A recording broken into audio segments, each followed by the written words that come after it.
de temps en temps, on s'arrête sur des produits qui sont ultra innovants et on va vous parler de cette petite carte mère, la MS Terminator B760 BKB D5 chez Maxon.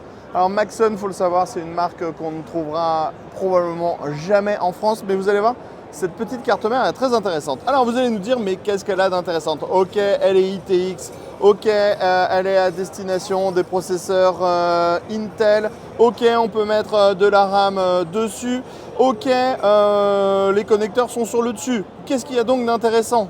Si on retourne la carte, en fait, on a le port PCI Express qui est à l'arrière, ce qui veut dire que quand vous allez installer votre carte mère dans le boîtier comme ceci, on va avoir les ports qui vont arriver à l'arrière du boîtier et on va venir directement plugger en fait la carte graphique à l'intérieur de ce dernier. Et là, on a le parfait exemple dans un boîtier ITX de la solution. On a ici, vous le voyez, le port PCI Express, la carte graphique qui est pluguée comme ça à l'intérieur. C'est pour ça qu'en fait, on a le dessous de la carte graphique qui est visible.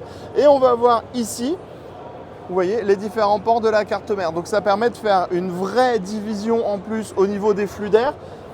C'est vraiment plutôt intéressant et c'est assez sympathique à découvrir et à voir.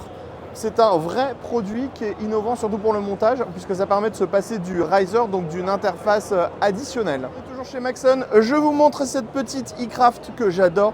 Je trouve qu'elle est ultra travaillée, super belle. On va avoir un petit afficheur LCD sur le côté gauche. Les dissipateurs sont travaillés, c'est bleu, c'est rose, c'est trop mimi.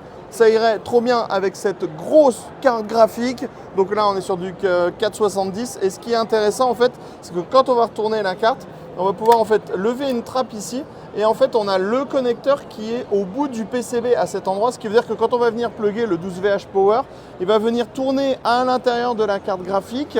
Et donc, deux choses. Un, il ne va pas être trop tordu parce qu'on sait que c'est pas très bon de les tordre. Et deux, il va profiter du flux d'air des ventilateurs, ce qui va permettre normalement d'abaisser sa température de fonctionnement.